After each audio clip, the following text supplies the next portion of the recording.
Ya estamos de vuelta ya de esta breve pausa comercial y como dijimos, aquí lo tenemos. Estamos acompañados de Rodrigo Hernández, abogado y director regional de Urbanismo Social. Bienvenido, Rodrigo. Cuéntanos, ¿qué es urbanismo social? Porque ustedes trabajan en temas de la Constitución, de todo lo que está sucediendo en el país, ¿cierto? Sí, sí. Bueno, primero que todo agradecerles la invitación de poder estar hoy día en Canal 30 en San Javier. Bueno, la fundación es una fundación sin fines de lucro que ha estado trabajando ya desde el año 2010 firmemente, digamos, después del post-terremoto, tratando de trabajar ciertos temas con la ciudadanía, no solamente a nivel como de vivienda, porque tenemos una dimensión donde trabajamos proyectos de vivienda para las personas que no logran acceder a ella, sino que también trabajamos empoderamiento e intervenciones de ciertas dinámicas en comunidades con cierto grado de vulnerabilidad. Entonces trabajamos también cierto grado de empoderamiento, de conocimiento, de organización, con condominios sociales, con proyectos de copropiedad inmobiliaria social, pero también con juntas de vecinos a todo nivel en distintos lugares de Chile. En el caso del Maule me toca ser el director regional, pero estamos también en Antofagasta, en la región metropolitana, en O'Higgins, en Biobío y en Los Lagos también, aparte de estar acá. Es más grande la organización. Sí, y ahora como somos parte también de la comunidad de organizaciones solidarias, que engloba, digamos, una gran mesa a otras organizaciones similares a la nuestra, es que tomamos la decisión y la definición colectiva de sumarnos a este proceso, en donde entendemos que hay un despertar ciudadano súper importante y creemos que es importante trabajarlo a todo nivel y entre esas cosas también explicar algunos temas que son un poco complejos de entender para la ciudadanía, aprovechando que también soy de profesión abogado y me dedico más al derecho público para poder trabajarlo. Yo creo que mucho de lo que se habla de la contingencia, mucho de lo que se habla de comisión constituyente, asamblea constituyente, etcétera, hay mucho que no se entiende o no lo entendemos qué consisten. ¿Y cuál sería el futuro para aquellos también, para todo, en general? Sí, ¿cuál es el futuro para Chile? Es súper complejo porque en realidad es un tema muy denso. Sí. Esto es una conversación que llevamos haciendo ya 12 días, les contaba antes de salir al aire, con distintas comunidades y organizaciones. He estado con juntas de vecinos, en plazas, en foros, con estudiantes universitarios, etcétera. Y si hay una cosa en común, es que hay como un reflorecer del interés respecto de temas cívicos, y sobre temas constitucionales en particular, como que hasta hace un poco tiempo atrás la gente no estudiaba la Constitución ni la revisaba. Yo siempre digo que la principal victoria en este proceso es ver gente que se compre la Constitución, que la lee, que la revisa. Que se haga visible finalmente. Incluso más, yo creo que hay gente que ni siquiera sabía su existencia, a tal extremo. Claro.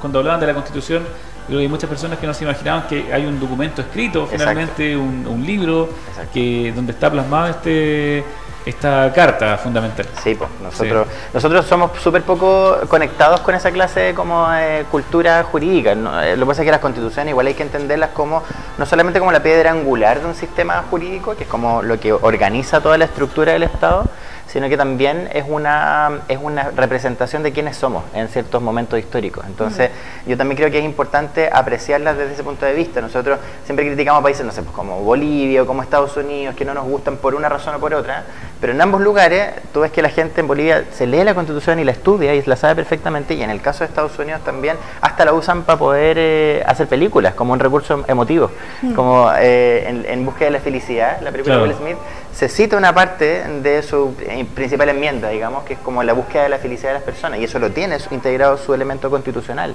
Entonces, que nosotros no tengamos ese apego, también creo yo que es un síntoma. Como nunca fue nuestra, es un momento también oportuno para poder apropiarse. Claro, y finalmente la gente siente ajeno todo el tema jurídico y político, sobre todo, o lo que está ligado, porque estamos distantes. Porque los políticos han provocado eso, ¿no? Hablábamos en el bloque anterior, yo creo que la clase política debiese quizás sacarse un poco este tema como cartonado, ¿no? Estar siempre en un podio, casi como un pastor. Exacto. Y acercarse y sentarse con la comunidad, porque para eso están. Sí, y vivir en la comunidad, no tomar sus cosas y largarse a un barrio súper acomodado y distanciarse de la realidad de la gran mayoría. De hecho, hace poco tiempo atrás me pasaba que uno conversa con políticos más antiguos y el diagnóstico tradicional es que necesitamos que la juventud participe, como si fuese una cosa de la que el resto de la gente tiene que sumarse a ellos, porque como si fuese la única forma de participación viable en una sociedad.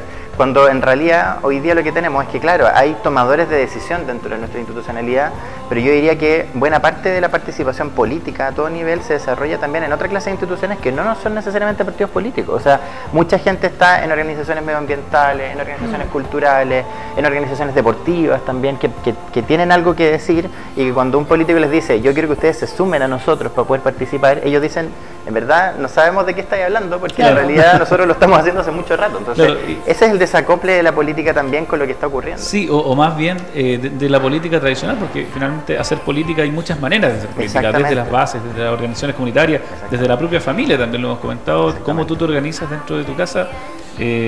Y claro, nosotros tenemos un desencanto con la política porque hemos escuchado siempre a los políticos tradicionales, ¿no? Claro. Y con esa distancia enorme que ellos mismos generan. Nosotros estamos ahí a la espera, pero usualmente son ellos los que ponen unas barreras tremendas y ponen guardaespaldas y no, miran de arriba para abajo. Claro, entonces, sí, claro. Ese es el problema. Estábamos conversando antes de cámara, estábamos conversando de que los jóvenes por mucho tiempo se sintieron ajenos al tema político, ¿cierto? En general, o la gran mayoría, muchos no votaban por lo mismo, porque se sentían no representados por ningún partido político, por lo tanto se abstenían incluso del drama y para qué estamos con cosas de la lata, de la fila, de votar. Entonces, ¿para qué me voy a levantar temprano para votar por cualquier partido si al final es como lo mismo? Claro. Pero resulta que yo veo que los jóvenes fueron los que alzaron la voz para decir, ok, no queremos más esto. Entonces hay como un cambio muy radical, ¿cierto?, en el pensamiento de la juventud, que de no saber la Constitución, de no querer interesarse en política absolutamente nada, de un día para otro se comenzaron a hacer estos cabildos abiertos, estas conversaciones, de los cuales ustedes también han formado muy parte. Sí. También queremos saber qué es lo que se conversa ahí para los que no han asistido. Acto. ¿Cuál es la importancia de estos conversatorios que se han realizado a nivel nacional? Mira, yo creo ahí que lo primero es que cuando uno cambia una constitución tiene que entender que algo falló. Las constituciones son como una relación, siempre explico esto como si fuera una relación de pareja. La mayoría de las constituciones desarrolladas del mundo lo que tienen es una cláusula de salida, en donde cada una de los articulados dicen, en algún punto, digamos, bueno, si quieres terminar conmigo y quieres empezar a conocer a otra persona, está muy bien, salgamos como amigos, en el fondo. Son como buenas relaciones que tienen una salida. Nuestra constitución fue creada un poco como una relación tormentosa, en donde nunca tuvimos la posibilidad de salir de esta relación. La única forma de salir siempre fue a través del capítulo 15 de la Constitución, que es la reforma constitucional, que es un poco como cambiarle de nombre a esta relación. Claro. Pero nunca realmente cambiar de sujetos de que integran este vínculo. Entonces, la parte interesante de esto es que por primera vez estamos transformando algo, a pesar de que la norma no nos dice ni nos reconoce un mecanismo de transformación constitucional. Entonces, creo yo que sale mucho en estas conversaciones, que la gente dice como esta cuestión la resuelven los abogados o lo normativo. Yo creo que el problema acá no se resuelve ni con abogados ni con lo normativo. Yo lo explico porque es una cosa normativa, pero la real respuesta pasa también por una cosa bien filosófica, y es entender que el poder reside en nosotros como ciudadanía. Exacto. Por lo tanto, cuando uno va a cambiar una constitución, la constitución no se cambia solamente porque una autoridad dice que el proceso constituyente ha iniciado. El proceso constituyente inicia cuando nosotros nos empezamos a juntar y empezamos a discutir la vigencia de esa constitución. Es como una alteración en la fuerza para los que les gusta Star Wars. Es como algo pasó en el universo que alguien empezó a quitarle validez, no solamente porque la norma diga que existe o no existe. La validez de la norma pierde validez y su esencia cuando el resto deja de respetarla y empieza a buscar una salida para encontrar un mecanismo distinto de vida. Entonces, creo yo que el proceso se valida también en gran medida por eso, porque la gente hoy día ya no está discutiendo de qué es lo que nos permite hacer la norma de la Constitución o no. La gente está diciendo, queremos avanzar hacia esto y vamos a hacer lo posible para que eso ocurra. Claro. Y eso nos ha transformado, digamos, en una sociedad que hasta hace un mes atrás, de hecho hoy día se cumple un mes, no discutía sobre estos temas, en donde la institucionalidad no reconocía la posibilidad de cambiar la Constitución, hasta que un grupo de ciudadanos y ciudadanas, menores de edad, además, empezó a empujar este proceso al punto en que partió el presidente del Senado diciendo, a lo mejor hay que cambiarla. Luego el de la Cámara de Diputados, creo que tenemos que cambiarla. Hasta el vocero de la Corte Suprema, en donde dijo, yo creo que es necesario cambiarla hasta el presidente de la República y que hoy día en el fondo estemos discutiendo sobre cuál va a ser el mecanismo para cambiarla, pero que ya hayamos definido y estemos más o menos claros que sí se va a cambiar, creo que es un tremendo triunfo, claro. Que hay que hacerle ciertas bajadas y que hay que en el fondo encuadrar para garantizar que es un espacio democrático, pero la principal noticia acá es que esta Constitución tiene sus horas contadas. Y eso de hecho, como abogado, me imagino que tú eres abogado, como abogado, antes de todo este proceso de que ya definitivamente sí se va a cambiar,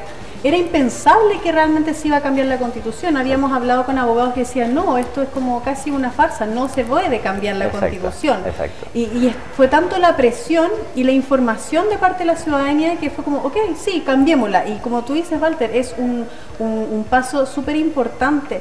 Lo que yo quiero preguntarte, en estos conversatorios, me da la impresión de que hay mucha gente que pensaba o tenía una postura o una opinión, pero para callado, ¿cierto? Porque no se conversaba mucho. También, hablar de política, de repente en una cena, en una once, qué sé yo, era como tabú. ¿Para qué? Para evitar conflictos. Es casi una norma popular eso, ¿no? Sí. No se habla de política ni de fútbol. Era de mal gusto hablar de política. Exacto, era de mal gusto hablar de política. Ahora, en todos estos conversatorios que se hacen, que tienen distintos nombres, ¿cierto? Pero la idea es juntarse a conversar, a dar conocimiento. Se ha hecho este efecto de que, yo pienso lo mismo, yo también pienso lo mismo, pero ¿sabes qué esto? Y se hace como una opinión pública dentro del grupo. Sí, bueno, lo que pasa es que antes estaba mucho el relato de que se creía que la gente era tonta. Claro. Y que verdad, aún creen que somos tontos. Exactamente, algunos, sí, exactamente. Pero lo que en realidad siempre pasó es que nunca fuimos tontos, fuimos súper conscientes, pero el sistema era tan grande y nos bloqueaba tanto que era como ya una cosa risible, en donde a la hora de 11 mirábamos la noticia y decíamos, estos gallos son todos iguales, y chao, y seguíamos tomando 11 y nos olvidamos del tema. Pero era un poco más bien como que nos hacíamos los locos, pero éramos siempre súper conscientes de lo que estaba ocurriendo. Entonces este despertar, asociado a lo cívico también, ha abierto espacios para conversar, para volver a encontrarse, que es una cosa que yo encuentro bien impresionante. Ayer tuve una conversación en una plaza, en un barrio en Talca, en los Valles del Country, en donde habitualmente la gente no salía ni usaba estos espacios, pero vecinos, que ni siquiera pertenecen a una junta de vecinos, se organizaron comunitariamente para poder levantar la conversación y encontrar. Finalmente el cuento principal de esto, creo yo, es también volver a encontrarse, es a permear los espacios, a decirle a la institucionalidad que si tú me bloqueas, entonces bueno, yo encuentro otra vía para poder contarme con la gente con la que quiero hablar y volver a entender que la política, de hecho, es un arte muy bonito y muy necesario, que por culpa de algunos pocos y de minorías en realidad ha sido ensuciado para entenderse como algo que es medio cochino, pero en realidad política es lo que estamos haciendo en este minuto conversando. Claro, sí, el tema no es la política, el tema son los políticos, ¿no? Exactamente, que era un cliché, pero realmente es verdad, real. Sí, hashtag Walter. Claro, exactamente. El tema no es el problema. El punto es cómo mejoramos el mecanismo para el acceso, digamos, que es esta conversación de lo que sale a partir del jueves pasado de cómo pulimos este sistema que ha generado algunas divisiones también, para poder volverlo realmente democrático en realidad. Bueno, volvieron las antiguas rencillas y esa división, ¿cierto? Que ya no tiene mucho sentido, pero de izquierda a derecha. Claro, que si yo opino que hay que marchar, soy comunista, que si... pero esa división también ayuda como a sacar el tema a la mesa y sentarnos a conversar entre todos y muchas veces estamos de acuerdo sin nombrar ninguna tendencia política, porque son temas más bien ciudadanos, ¿no? Como de nuestra cotidianidad. Son transversales. Sí. Es que ¿sabes lo que antes de ir a una pregunta muy importante, que es que con tu experiencia, ¿qué nos serviría como país, ¿cierto? Pero antes de eso, que el hecho de la represión que hubo, ¿cierto?, con el golpe de Estado, hizo que muchos de esa generación no tuvieran la libertad de expresión que tienen los jóvenes ahora. Sí.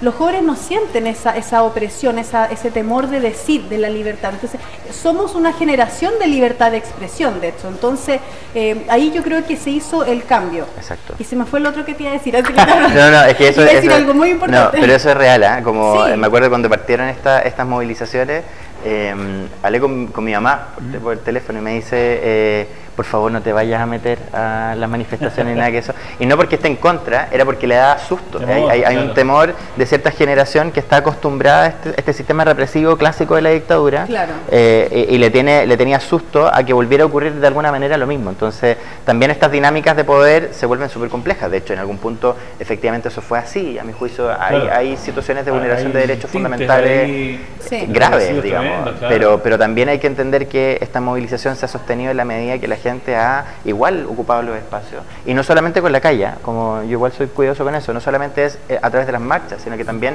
a través de otra clase de movilizaciones, como los cabildos, como los espacios de conversación, como los diálogos ciudadanos, en donde rompemos esta cotidianidad media inmóvil, en donde dejamos de hablar de cosas importantes para poder pasar a hablar de cosas importantes. Entonces también creo yo que eso es resistencia a un modelo que nos obligó a no pensar de alguna manera. Claro. Rodrigo, y según tu experiencia, con todo este molde que se está armando recién, con los primeros ingredientes, ¿cierto? ¿Qué es lo que nos beneficiaría como país? ¿Qué tipo de constitución sería la constitución según tu experiencia y con todo lo que has conversado con toda esta gente que se junta a informarse? ¿Cuál sería esa constitución? ¿Qué elementos claves tendría que tener para que nosotros podamos empezar como país a desarrollarnos? Chuta, eso es una pregunta súper difícil, pero ¿cómo hacemos la constitución? Pero hay que entender primero que las constituciones son una carta fundamental en el fondo que regula el poder del Estado. O sea, el Estado tiene el poder monopólico, digamos, de la fuerza, económico, etcétera. Las constituciones entran de alguna manera para poder reducir ese poder y garantizarle cierto piso mínimo a la ciudadanía. En ese entendido yo siempre explico esto como hay un profesor bien famoso de Derecho que se llama Hans Kelsen, que explica como el sistema normativo.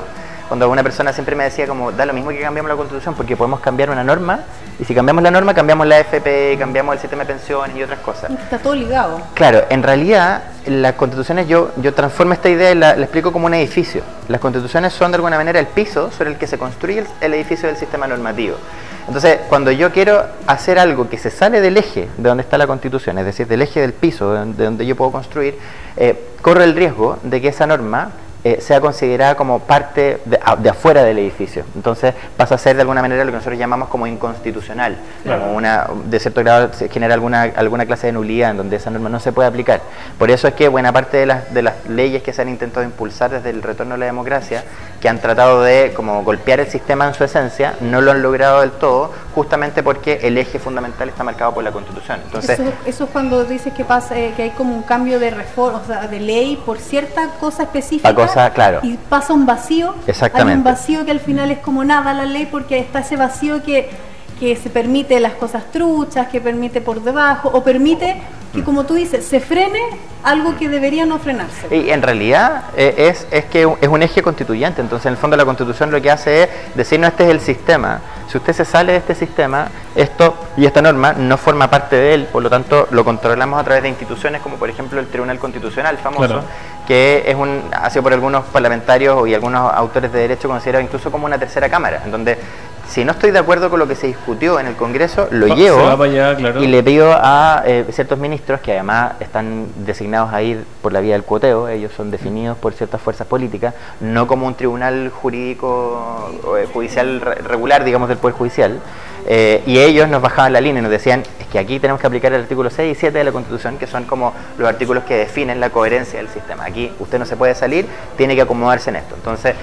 el tipo de Constitución hay que verlo también en torno a cuál es la realidad de una sociedad determinada. Nosotros hoy día estamos hablando más de derechos, nuestra Constitución habla mucho más de libertades.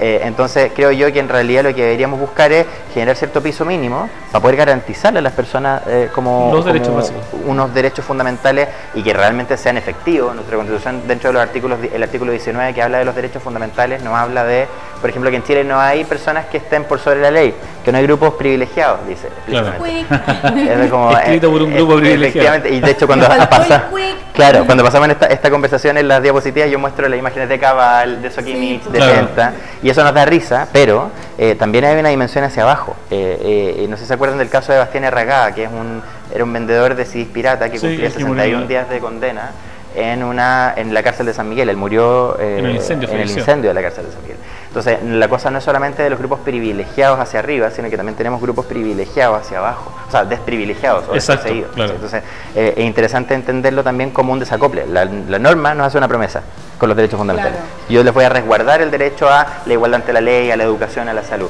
Pero cuando en la materialidad de las cosas eso no ocurre, se genera este desacople tan intenso y tan tremendo que hace que en este espacio nosotros nos movamos constantemente hasta que se rompa la paciencia y digamos este sistema no nos funciona y tenemos que cambiar. ¿Qué es lo que está pasando ahora? Oye, el otro día salimos a Talca a reportear y hablábamos con un señor. Sería bueno que el director Marco buscara esa cuña que tenemos de un ciudadano chileno, porque él vivió muchos años en Bélgica y todavía vivía. Entonces él nos decía, yo pago un 36% de mi pensión en impuestos, pero me he operado 2 veces en 2 años y he estado prácticamente estos 2 años en recuperación y me ha salido todo gratis. La verdad es que muchos apuntamos a ese, pudiésemos llamarlo socialismo europeo, ¿cierto? Donde hay un estado de bienestar. De la seguridad social. De la seguridad social. Claro, pero que sin embargo hay espacio para que la empresa privada funcione, pueda desarrollar sus negocios, pueda crecer también, porque es de ahí de donde vienen los impuestos. Y no a lo mejor a ese socialismo un poco más sudamericano que estamos acostumbrados, donde el Estado se hace cargo de todas las empresas Bueno, hay diversas formas de Estado en definitiva. Claro. O sea, en nuestro caso se ha dicho que es como un Estado subsidiario, donde yo no alcanzo, el Estado me pone un upgrade para poder llegar a mi desarrollo pleno. El empujón final. El problema es que es un sistema subsidiario en un sistema neoliberal, en donde el Estado dice que lo va a hacer, pero no lo va a hacer realmente, sino que pone una bolsa de plata en la mesa y le dice a un privado, no sé, pues en vivienda, usted diseñe, usted construye. El Estado ni diseña ni construye, y en muchos casos ni siquiera organiza la oferta. Entonces, en realidad es quien provee de recursos para un privado, que nada contra los privados, al contrario, el sistema tiene que crearse en torno a los privados también. El punto está en que una cosa distinta es cuando yo administro un café y tengo un problema de plata, yo puedo bajarle al café en la taza, o servirles Nescafé de repente y la gente elegirá otro café mientras tanto yo me acomodo. Pero una cosa distinta es cuando me toca administrar un servicio de interés público, como la educación, como la salud, como la seguridad pública o como, digamos, la vivienda. Entonces ahí está lo sensible, en donde este Estado de alguna manera desgraciadamente no ha llegado a cumplir esa expectativa de la ciudadanía. Bueno, hablamos, ¿cierto?, de que la Constitución está basada respecto de las garantías a las personas en libertades y no en derechos, ¿cierto? Y eso está súper claro. Pero ¿tú crees que con esta nueva Constitución podamos llegar a algo así como lo que aspiramos muchos, ¿no? De que tú naces y sabes que tienes derecho a educación, a vivienda, a cosas que son básicas? De pronto hemos ido privatizando todo. Chile es un país con el agua privatizada, ¿no? Suena un poco loco, pero es así. ¿Crees que con una nueva Constitución podemos torcer un poco ese tema, o hacia dónde vamos, y quizá devolver el agua a los chilenos, que es una cosa básica, y de pronto devolver también un mayor grado de garantías a las personas? Bueno, hay un autor ahí que es chileno, que es Jaime Baza, que es profesor de la Universidad de Valparaíso, donde él explica esto como un piso mínimo. En realidad la Constitución hay que entenderla también y tratar de desmitificar también la expectativa de que cambiamos la Constitución y se arreglan todos los problemas. Eso no es así. La Constitución es un piso mínimo que nos permite volver a construir algo distinto. Claro. En definitiva es como un cascarón que protege el sistema. En nuestro sistema neoliberal, en rigor, no nace con la Constitución del 80, sino que nace poco después del inicio de la dictadura, en donde algunos economistas fueron a la Universidad de Chicago en el año 55 y volvieron a implementar en este sistema previo a la Constitución. La Constitución de alguna manera lo protegió. Pero entonces lo que hay que entender también es que una buena Constitución no basta solamente para poder cambiar una realidad nacional. Es necesario avanzar también en otras materias, como por ejemplo la probidad de los políticos, en los grados de participación de la ciudadanía, en cómo garantizamos que la gente realmente se siente a la mesa. Sí, yo creo que el elemento transversal acá es que nuestra participación siempre como ciudadanos ha sido muy simbólica. Claro. Hay una escala que es de una profesora que se llama Shirley Armstein, que dice que los grados de participación ciudadana parten en simbolismo, siguen en formulismo, que es la facultad que yo tengo de hacerle peticiones a la autoridad, y terminan en el control ciudadano efectivo. Nuestro sistema y nuestras instituciones nunca llegaron al control ciudadano efectivo, siempre estuvieron en el simbolismo hasta el formulismo. Nos llaman, no sé, por el proyecto de la vereda fuera de mi casa.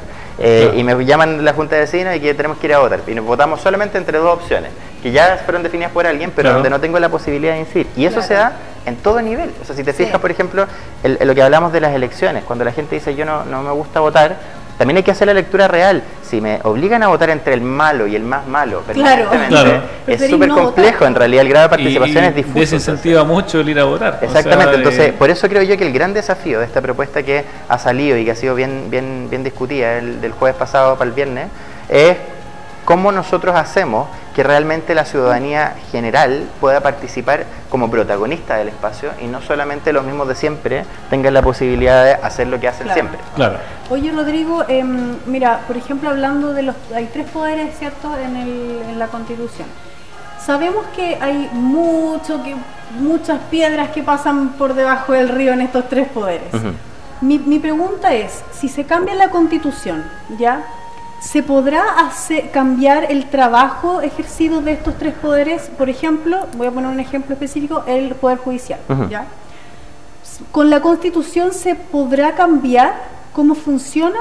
¿O ya ahí... A ver, ¿cómo formulo la pregunta? Me pasa que pienso que ya está la Constitución, ya va a haber un cambio, se tienen que regir por la Constitución, pero eso no cambia el criterio de las personas. Exacto. Y hay personas con un muy mal criterio dentro de estos poderes. ¿Y que cómo combates eso? Esa es mi pregunta. Sí, yo creo que primero el error humano es parte de la vida, entonces siempre vamos a encontrarnos con gente o descriteriada o corrupta o que tiene ciertos problemas. La gracia es cómo la institución se protege a sí misma para poder evitar que esta clase de situaciones ocurran. Y esto tiene distintas posibilidades, digamos, como no solamente dentro de cambiar las funciones, porque como tú bien dices, se puede cambiar básicamente la estructura del Estado completa. Pero si esas personas siguen ahí, va el mismo criterio se va a regir. Exactamente, ¿cierto? Entonces lo que hay que ver es cómo le quitamos fuerza a el criterio personal o individual de los sujetos que componen esos órganos, para que el mismo órgano tenga un mecanismo real de decisión distinta. Por ejemplo, en materia jurisdiccional, nuestro sistema de justicia, y aquí está hablando del Poder Judicial, no se rige por el precedente. El precedente en los sistemas más anglosajones dice que los tribunales de justicia que han tomado ciertas decisiones obligan a otros tribunales de justicia para poder seguir más o menos la misma línea. En nuestro sistema judicial, digamos, las decisiones de un tribunal pueden cambiar radicalmente en otro tribunal o incluso con un mismo juez, en el mismo tribunal. Entonces no existe tampoco una línea necesariamente coherente.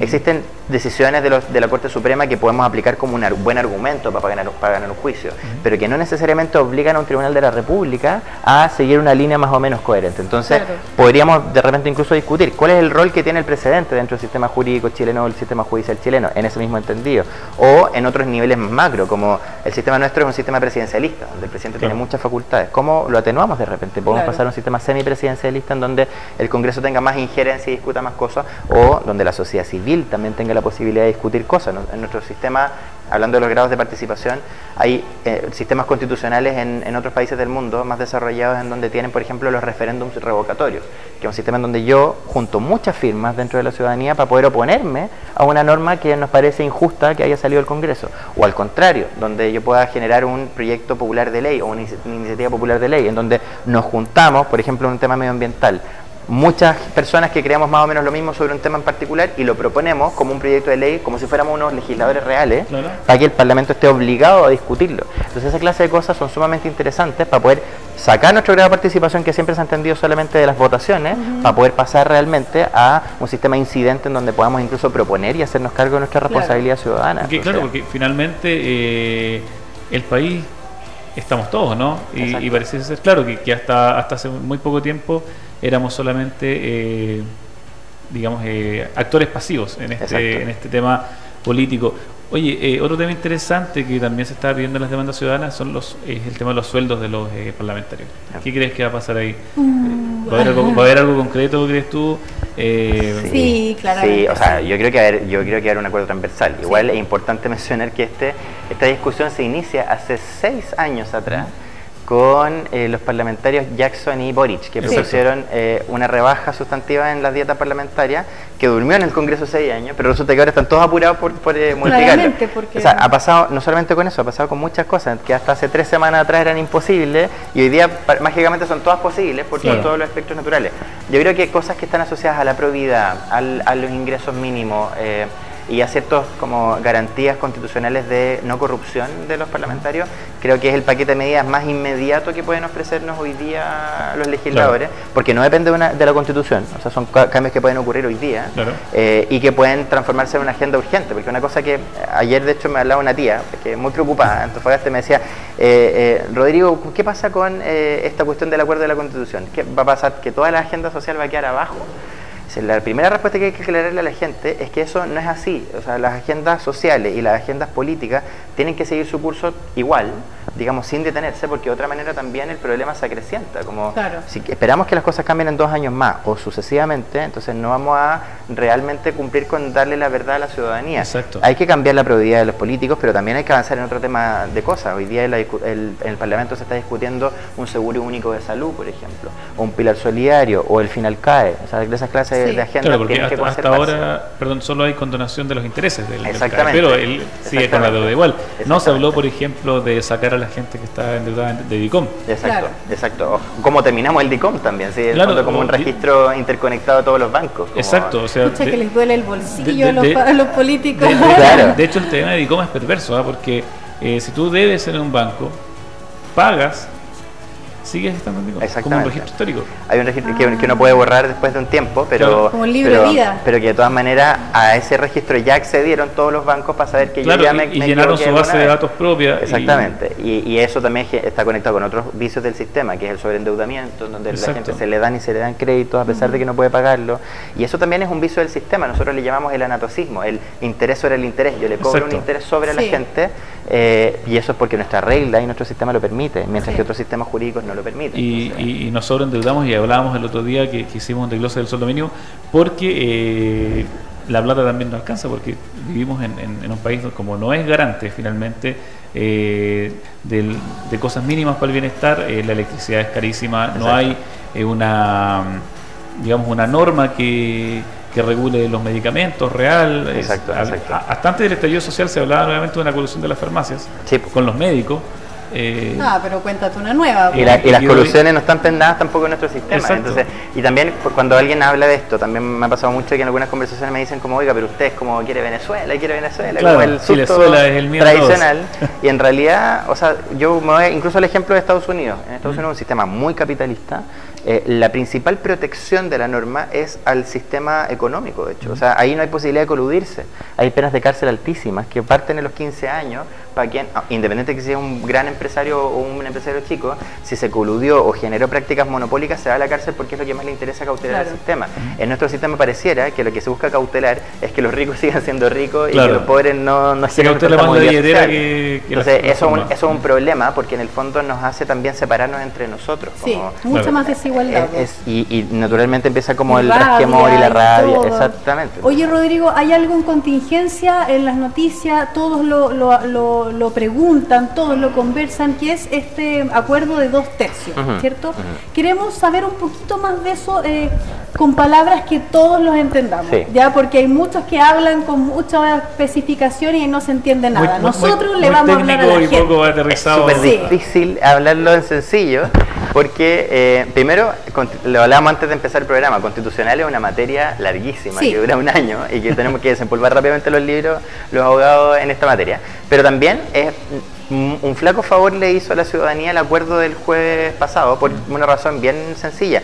Es que el acuerdo es solo un acuerdo como de proyecto de ley, no es un acuerdo cerrado de ley. Entonces, lo primero que hay que entender es que son solamente mínimos sobre los cuales los políticos del Parlamento se han puesto de acuerdo para poder abrir carpetas legislativas. Es decir, esto tiene que regularse todavía a través de una serie de disposiciones que se van a ir discutiendo durante estos días. O sea, las reglas del juego todavía no las tenemos del todo claras. Eso es lo primero que hay que explicar. Ahora, este acuerdo tiene dos elementos importantes, como tú bien mencionabas. El primero, que es que los acuerdos se van a lograr por 2/3 dentro de la Asamblea Constituyente, y otro que es cuál es el mecanismo de acceso. Solamente para que todo el mundo le quede súper claro, este proceso implica, primero, que va a haber un plebiscito de entrada. Lo que proponía el presidente de la República era solamente un plebiscito de salida, es decir, que el presidente proponía, antes de que saliera este acuerdo, que se iba a preparar una nueva constitución, no dijo cómo, y que la gente iba a votar para ratificarla al final del proceso. Exacto. Lo que hace este acuerdo, digamos, el del jueves para viernes, es agregarle un plebiscito de entrada para poder definir cuál es el mecanismo que se va a elegir de parte de la ciudadanía para poder cambiar o no la constitución. Entonces, en este caso hablamos de asamblea constituyente, convención constituyente, y eso es un elemento. Efectivamente, o sea, en abril nosotros deberíamos votar, según este acuerdo, por 3 opciones. Uno, no estoy de acuerdo con cambiar la constitución y quiero dejarla tal cual, lo que es válido para algunas personas. Y otro, que son 2 opciones, digamos, de quienes quieren, sí quieren cambiar la constitución. Un mecanismo es un 50 y 50, es decir, un órgano constituyente, que es el que va a redactar la constitución, que va a estar compuesto por una parte por congresistas, que van a elegirse a ellos mismos, y por otra parte el 50% elegido por la ciudadanía, ya en una elección regular. Y la tercera opción es lo que ellos han llamado convención constituyente, que en estricto rigor jurídico es una asamblea constituyente, pero le cambiaron el nombre porque a uno no le gusta el concepto de asamblea, pero que implica que el 100% de los miembros de este órgano van a ser electos en una elección regular.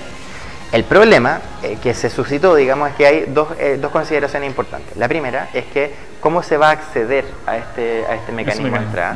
Es un sistema que se propone como el modelo de Hunt, que es el sistema regular en donde nosotros elegimos a parlamentarios, que es un sistema de lista, donde yo armo una lista, me postulo y tengo la posibilidad de acceder al sistema. El problema con ese mecanismo es que ese mecanismo favorece la participación de quienes militan en un partido político. Claro. Entonces, de alguna manera, se puede, en el fondo, efectivamente, los partidos políticos son un actor importante dentro del espacio y el espectro político, pero no es el único. Como decíamos recién, la participación política no solo se da a través de los partidos políticos, también se da a otro nivel. Mismo, ¿no? Entonces, lo que hay que garantizar es que este sistema, que es una discusión que se va a abrir estos días, garantice que primero haya un cuotaje importante, es decir, que no tengamos solamente electos a hombres heterosexuales casados de Santiago que no pertenecen a ningún pueblo originario, sino que haya diversidad de miembros dentro de este órgano. Y que nos aseguremos de que eso pase también. Y que nos aseguremos de que eso pase y que la gente realmente tenga un incentivo para poder participar. Hay algunas propuestas que han salido que yo creo que son súper interesantes. Por ejemplo, que haya un límite radical al financiamiento que se hace de las campañas políticas para poder acceder al proceso constituyente. No es lo mismo si yo tengo 100 lucas para hacerme campaña como un ciudadano cualquiera, versus un Alejandro Guillero o Sebastián Piñera que ganaron 6.500 millones de pesos para hacer sus elecciones presidenciales. Eso es la primera. Y la segunda es respecto de cómo garantizamos que la ciudadanía no militante participe. Entonces, de repente garantizar una cuota, no sé, como en el caso de los pueblos originarios, el 12% de la ciudadanía o la población chilena se declara miembro de pueblo originario. Asegurar, me parece justo asegurar un 12% de la minorías sexuales también. A minorías sexuales también, o en realidad grupos de disidencia sexual, o también a la ciudadanía no militante. Y ahí yo creo que está la clave, donde probablemente hoy día pueden hacer una buena transformación los legisladores en el Congreso, es a que abran esta cuota específica para garantizar que quienes no participaron en un partido político realmente se vean reflejados y poder canalizar esos grupos dentro de ese espacio. Entonces, en la medida que logramos que ese espacio sea realmente democrático, lo vamos a lograr también dar un golpe al eje mismo de la Constitución. Si estamos diciendo que la Constitución tiene un problema de democracia, entonces el mecanismo para poder transformarla también debería basarse en un principio democrático para poder acceder. Absolutamente. Y el otro, que es lo que tú me mencionabas, que es el tema de los 2/3, es que se requerirán dentro de esta asamblea o el órgano constituyente 2/3 de acuerdo de sus miembros para poder sacar una nueva composición, digamos, de norma dentro de la Constitución. Es decir, por ejemplo, estamos discutiendo sobre la nacionalización del litio, por ejemplo. Queremos ponerlo dentro de la Constitución. Si es que no llegamos al acuerdo de los 2/3, vamos a necesitar acuerdo de 2/3 para poder garantizarlo en la Constitución. Claro. Si no llegamos al acuerdo de los 2/3, lo que va a pasar es que esa norma va a pasar a ser una norma de rango legal, por lo tanto se va a poder discutir también, pero en materia legislativa, no a través de la Constitución. Eso no es un problema a mi juicio realmente, porque algunos han dicho como que esto es un problema real.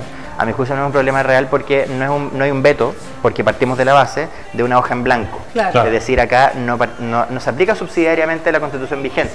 O sea, no es que si no llegamos a acuerdo subsistan las normas de la Constitución actual. No.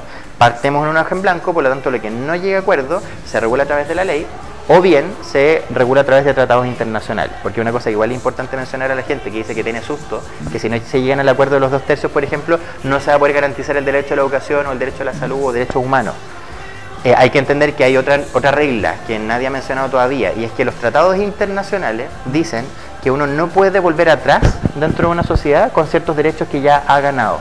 es un principio que se llama principio de irretroactibilidad de derechos fundamentales. Yo no puedo volver atrás respecto a los derechos que yo ya he ganado. Por ejemplo, si que tenemos educación gratuita y obligatoria de parte del Estado para la educación primaria y secundaria, entonces no va a ser posible volver atrás retroceder en esa de ese punto. Exactamente. Entonces, los que participen en el órgano constituyente van a estar obligados a discutir sobre esa base para adelante. Y ahora, eso va a ser una discusión política. ¿Cómo lo cambiamos y cómo garantizamos en el fondo que ciertos derechos, no viéndose afectados, puedan perder protagonismo para que ganen otros cierto protagonismo? Y eso sí se puede hacer, digamos, cómo bajar el protagonismo del derecho a propiedad, que está tan exacerbado, respecto de otras garantías constitucionales como el derecho a la educación o el derecho a la salud. Eso sí va a ser posible y eso es importante entenderlo. Y también es importante entenderlo que la principal piedra de tope del sistema siempre ha sido el Tribunal Constitucional, lo que le explicaba al principio, que como lo que bloqueaba la capacidad de transformar el sistema de raíz. Si no estamos de acuerdo, 1/3 más 1 de los miembros que componen el órgano constituyente, bloqueamos la existencia misma del Tribunal Constitucional y por lo tanto este tribunal como de la Inquisición que prohíbe transformar realmente un sistema, ya no lo tendríamos y podría ser un sistema mucho más dinámico en donde en el futuro, futuras generaciones van a poder cambiarlo con mayor facilidad que lo que hemos tenido que hacer nosotros. Según la evolución del país. Exactamente. Oye, Rodrigo, ustedes como Urbanismo Social, tú como abogado, también asistes a las comisarías a ayudar a los detenidos en todas las movilizaciones. Esto no lo había visto, por eso lo destaco, porque no sabía de nadie que lo ha hecho. Y ahí va mucho de la mano con la vulneración de los derechos humanos, ¿cierto? ¿Cómo ha estado el panorama las últimas semanas? Porque lo hemos visto ya, para aquí vamos a desglosar todo lo que ha sucedido, ¿cierto? ¿Cómo va el panorama en lo que respecta a las manifestaciones, las marchas? ¿Y con qué trabas te has encontrado en esta ayuda como abogado a los detenidos?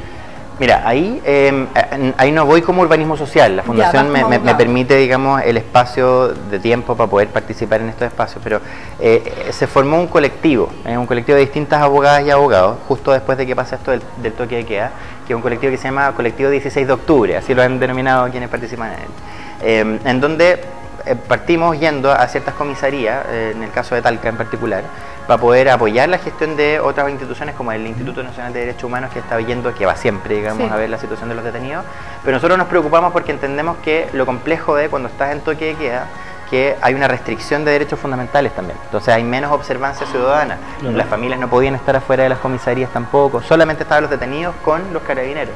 Entonces creíamos que era importante también ir a ver y cautelar, digamos, que los derechos fundamentales de esas personas se garantizaran primero, entrevistándonos con ellos, nosotros íbamos a ver cuál era la situación de ellos en el sistema en particular, y también verificando de primera mano qué grado de vulneración de derechos fundamentales ha existido. Claro. Yo creo que, es una opinión que yo, es a título más bien de abogado más personal, yo creo que sí existe una grave vulneración de derechos fundamentales, hay una violación sistemática también del Estado. Y lo explico por una razón bien sencilla. Aquí no hay un error, digamos, de un funcionario policial particular, como esporádico. Acá había una decisión transversal, sin ir más lejos, por ejemplo. La gente en el toque de queda no puede irse detenida. El toque de queda, la infracción al toque de queda es una amonestación, implica que yo me tengo que ir para la casa con una multa incluso. Pero no más. En el periodo del toque de queda, la mayoría de la gente que lo infringía se quedó detenida hasta las 6 de la mañana, lo que era también una afectación grave a la libertad de movimiento. Y el toque de queda, como dices tú, exactamente, la gente se tiene que ir para la casa, pero no es que tú pierdas derechos durante el toque de queda. No, claro, o sea, entonces, se restringen ciertos derechos, que es el derecho de reunión y el derecho de libre circulación. Pero derechos personales no. O sea, otros derechos a la integridad física no se vulneran. El problema es que creo yo que hay algunos que lo malentienden y ahí se genera este problema, digamos, de ciertas vulneraciones que a mi juicio son bastante graves, como por ejemplo cierto grado de lesiones, ciertos disparos por el uso de balines al cuerpo de las personas. Cuando una persona está en una manifestación, lo que pocos saben es que Carabineros tiene que hacer un uso progresivo de la fuerza, es decir, no puede llegar y aplicar bomba lacrimógena, y nos ha pasado a la mayoría de los que hemos estado en alguna manifestación, que hemos visto familias y niños manifestándose pacíficamente, en donde lo primero que vemos es el uso de lacrimógenas como primera medida, lo que es sumamente violento. El guanaco, la bomba lacrimógena, el gas pimienta y el uso de balines y los golpes son situaciones que no deberían ocurrir en un Estado de Derecho cuando hay una manifestación pacífica, y entonces en la medida que eso ocurra, es deber de los órganos del Estado cautelar esta situación para poder evitar que Carabineros se pase de madre. Entonces yo soy más bien crítico de la gestión. Yo creo que nuestra policía necesita mayor formación en derechos fundamentales y también en realmente tener una inteligencia real policial. O sea, hoy día vemos que la inteligencia policial ha sido sobrepasada, en donde vemos que que generan destrozos, hay digamos un cierto grado de libertad en donde las policías no llegan, pero respecto de donde se ejerce la fuerza, yo he visto la gente que estaba detenida en la comisaría, son realmente, en buen chileno, son yogurines, son personas que tú ves y que son cabros que están en la universidad, que nunca jamás estuvieron involucrados en un acto de violencia, que estuvieron siempre a rostro descubierto, que nunca generaron ninguna clase de afectación de derechos de terceros. Entonces claramente una situación injusta. Exactamente, como pescar a los que estaban dando vueltas, a los que corrían más lento, de hecho eso es lo que ha pasado, y de repente lo que ha pasado es que desgraciadamente se han agarrado algunos golpes, mutilaciones, y hemos tenido 2 casos sumamente graves en el caso de Chile, en donde una persona perdió la vida en el caso de Curicó, y otra persona no fue atendida y también perdió la vida por culpa de un problema también de una grave intromisión, a mi juicio, una obstaculización de funcionarios policiales, no pudieron prestarle ayuda necesaria y murió en la plaza, ahora Plaza de la Dignidad. Exacto, muy buen nombre, por cierto. Bueno, yo tengo acá algo. Hay una confusión ahí y que muchos ciudadanos también lo apoyan y me parece horrendo. Carabineros, cuando detiene a alguien, ahí termina su labor, digamos, ¿no? Detenerlo, conducirlo a la comisaría o donde proceda, pero en ningún caso aplicar golpes ni torturas. Eso no es parte de la detención. No, en absoluto. Hay que pensar que cuando una persona tiene incluso una condena, lo que se condena es la pérdida de la libertad, pero no de los derechos. Exactamente. Ni a mi integridad física, ni a mi integridad psíquica. Entonces, las situaciones que hemos visto de golpes graves, donde hay gente que ha tenido apaleados, sangramiento y problemas, donde muchos chilenos han perdido un ojo, claramente es un sistema que está fallando, porque algo está pasando, que alguien está disparando al cuerpo de la persona, y eso ya no es un problema excepcional. Exactamente. Por eso es que pasamos a entender este problema como un problema sistemático y generalizado. No es casual. Y ahí es donde yo creo que fallan también los actores políticos en condenar esa clase de violencia y decir de una vez por todas, aquí hay una vulneración grave de derechos fundamentales. No se puede legitimar bajo ningún punto de vista. Por algo hoy día está la ONU acá y está la Corte Interamericana de Derechos Humanos el día de hoy, de hecho, revisando la situación. Rodrigo, una pregunta breve con respecto a eso. Los poderes entre ellos no se pueden tocar, ¿cierto? El poder, ese es un tema, ¿no? Son como imanes, así. Sí, o sea, claro, no pueden... No deberían, o sea, aquí hay una independencia de los poderes del Estado. El problema... ¿Pero eso es bueno? O sea, yo creo que es positivo, porque tenemos que entender que los poderes del Estado son poderes también políticos. El poder judicial, pese a que es un poder que debería estar ajeno a la discusión política, se entiende también muchas veces contaminado por poderes que sí son eminentemente políticos, como el Ejecutivo o el Legislativo. Siempre se ha dicho que nosotros somos súper respetuosos de la institucionalidad. Yo creo que eso no es real. O sea, constantemente vemos presidentes que ponen en cuestionamiento decisiones de tribunales de justicia que no deberían ponerse en cuestionamiento, porque eso pone una presión innecesaria respecto de ciertos funcionarios que tienen otra visión. Y tenemos también discusiones desde el Tribunal Constitucional al Poder Judicial, desde el Poder Legislativo que se mete con el Poder Ejecutivo. Entonces, en realidad no debería ocurrir, pero en nuestro sistema desgraciadamente ocurre. Pero en este caso, por ejemplo, mira... Yo hoy día vi una publicación que le hice un screenshot. Dice, diputados presentan reforma para que se pueda acusar constitucionalmente a general director de Carabineros. ¿Cierto? Sí. ¿Qué futuro tiene eso? Porque estamos hablando de la vulneración de derechos humanos, pero ¿qué futuro le vemos con respecto a a que esto se haga efectivo? O sea, que realmente la Comisión de Derechos Humanos, todos los que están, ¿cierto?, trabajando en pos de ayudar a la gente. ¿Cómo se ve el futuro en Chile con respecto a los derechos humanos? ¿Podremos realmente que el general director de Carabineros salga de su cargo? ¿Es real eso? Respecto de lo que tú me mencionas, efectivamente hay un tema, y es que Carabineros no forma parte de un poder del Estado, es una institución perteneciente a los órganos de Fuerzas Armadas y de Orden. Por lo tanto, respecto de él, sí sería bueno que cupiese, digamos, la aplicación de cierto grado de responsabilidad constitucional en la medida que haya fallado con sus funciones. Y eso existe también en los poderes del Estado, entre ellos, si tienen una mecánica formal, digamos, existe la posibilidad de acusar a un presidente de la República. Hoy día, de hecho, está en trámite una acusación a un ministro de Estado por un problema que ya es más de carácter político, no tan jurídico, y también acusaciones constitucionales a otros órganos del Estado que no, digamos, cumplan con el mandato que la Constitución les ha entregado. Y en este caso, como bien decíamos al principio, la Constitución ha entregado el mandato de cautelar y proteger los derechos fundamentales de las personas y no afectarlos. Y en este sentido yo creo que más allá, no me gustaría opinar como respecto de la responsabilidad del general director de Carabineros u otro, porque creo que eso es motivo también de un análisis jurídico crítico, que creo que excede, digamos, a mi capacidad hoy día. Pero sí, creo que en la medida que se visualice y que se pruebe, digamos, que ha existido una vulneración sistemática y que esa vulneración sistemática responde a una autoridad que haya ordenado de alguna manera, directa o indirectamente, ordenado o dejado pasar, digamos, claro, de manera dolosa o negligente, claro, y que se le aplique una sanción, me parece sumamente justo y necesario, porque de otra manera, volvemos al principio, hay que entender que el Estado tiene el monopolio de la fuerza, y Carabineros y las Fuerzas Armadas tienen el monopolio de la fuerza coercitiva, es decir, la que nos puede literalmente agarrar a palo. claro. Entonces es importante para un Estado democrático que existe una contención de esa acción para que no se sientan estas instituciones, hoy día o en el futuro, con la libertad plena de ejecutar ese monopolio a discreción, claro, de tal manera que las instituciones nuestras logren contenerlo y garantizar que no se afecten los derechos de los ciudadanos. O sea, hay que entender que el primero llamado a garantizar los derechos de las personas y los derechos fundamentales de las personas es Carabineros de Chile. O sea, el máximo especialista en un sistema democrático debería ser, en materia de derechos fundamentales, Carabineros de Chile y las policías, porque en el fondo justamente se trata de garantizar que la gente pueda ejercer sus derechos con total libertad. Claro. O sea, como la manifestación, el derecho a manifestarme es un derecho fundamental. O sea, quien debería cautelarlo es justamente las fuerzas de orden y seguridad. Sí, yo creo y no al contrario. Yo creo que es necesario el tema de Carabineros, porque hasta hace poco, un par de días, gente de la prensa incluso recibió balines a mansalva. No fue que el tipo se cruzó, los manifestantes estaban acá, la gente de la prensa estaba acá y el disparo fue hacia la gente de la prensa. O el caso de la Cruz Roja, también, como en Baquedano, también, donde mientras atendían a esta persona que desgraciadamente falleció, parte de los miembros de la Cruz Roja alegaban que les dispararon balines mientras ellos estaban atendiendo a la persona. Entonces, esa clase de situaciones, esto ya es el descriterio total, porque en el fondo, incluso en países con graves problemas, digamos, bélicos, como, no sé, en Siria o en Medio Oriente, la Cruz Roja es un intocable, claro, igual que los cuerpos de paz de la ONU. O sea, esos no se pueden tocar porque bomberos.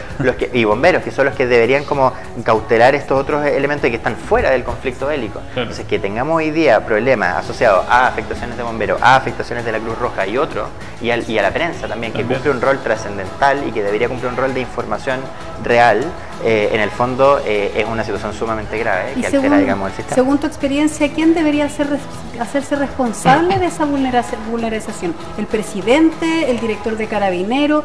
¿Qué entidad debería hacerse responsable? Porque alguien tiene que, voy a decir algo medio feo, pero alguien tiene que pagar por eso, ¿cierto? Sin duda, tiene que pagar el pecho absolutamente. Sí, bueno, yo creo ahí que hay responsabilidades jurídicas y políticas que son distintas. La responsabilidad jurídica es de quien da la orden de actuar de una manera o quien permite, como tú bien decías, que se actúe de cierta manera. La responsabilidad política es quien, independiente de si es que dio la orden o dejó de que esas cosas pasaran, es quien está a cargo, digamos, del boliche cuando ocurren esta clase de situaciones. Claro. Entonces, en más o menor medida, seguramente el presidente de la República va a tener que responder de alguna manera por un criterio político. Otras autoridades políticas también electas deberían también responderlo, y también por sus propios dichos, como las intendencias y las gobernaciones también tienen mucho que decir respecto a las vulneraciones de derechos fundamentales. Por el presidente, hay muchas declaraciones cuando salía a hablar, digamos, públicamente en las declaraciones oficiales, y siempre hacía un llamado a que iba a sacar más carabineros a la calle, pero en ningún momento vi a Sebastián Piñera decir, oye, ¿sabes qué? Sí, de verdad hay un montón de gente herida, claro, vamos a trabajar en eso. Se invisibilizó. Nada específico, siempre por las ramas o ligeramente. Ni lo mencionaba, la verdad. Sí, bueno, es que también yo creo que el principal llamado hoy día, que ha sido un poco la paz como un concepto del que hay que agarrarse siempre. Yo creo que todos queremos paz. Sin duda. Esta movilización parte también con el himno del derecho a vivir en paz de Héctor Jara. Y hoy día también los de todos lados, digamos, están hablando de paz. Pero para poder hablar de paz, igual que como para poder hablar de libertad, tenemos que también entender que la cancha tiene que estar limpia. Exacto. Entonces, para poder yo decir, vamos y llamémonos a la paz, entonces asumamos generosamente la posición diciendo, bueno, nos equivocamos en donde haya correspondido, que nos equivocamos, pero también hagámonos cargo de las vulneraciones sistemáticas de derechos fundamentales en caso de que hayan ocurrido. Armemos comisiones de paz y reconciliación, por ejemplo, que es una buena salida y una buena alternativa, yo creo que para poder ponernos de acuerdo. O sea, cuando ocurre esta clase de desaguisados dentro de un sistema democrático, lo que hay que hacer es garantizar que salgamos de acá lo más limpio posible, en la medida en que la gente que ha sido afectada realmente encuentre reparación, encuentre verdad, y que en definitiva se entienda que el Estado se pone a la altura de las necesidades de los ciudadanos y no pone por delante la política gubernamental. Claro, y bajar un poco, agachar un poco el moño, ¿no? Por decirlo en lenguaje bastante vulgar. No, creo que sí, fueron bajando las revoluciones estas declaraciones públicas del gobierno conforme iban sucediendo las marchas. En un momento era casi violento decir, oye, ya paren por favor, como muy paternalista, ¿no? Ya se acabó el recreo, todos para la casa. Todavía sigue siendo, porque no es un recreo, es una demanda. Claro, Rodrigo Hernández, abogado, director regional de la Fundación Urbanismo Social, te agradecemos al haber estado acá, informarnos todo lo que no entendíamos, Walter, ¿cierto? Lo que habíamos estado también conversando tras bambalinas. Un gran tema. Un gran tema, te dejamos invitado, por supuesto, para poder seguir conversando, porque esto es para largo.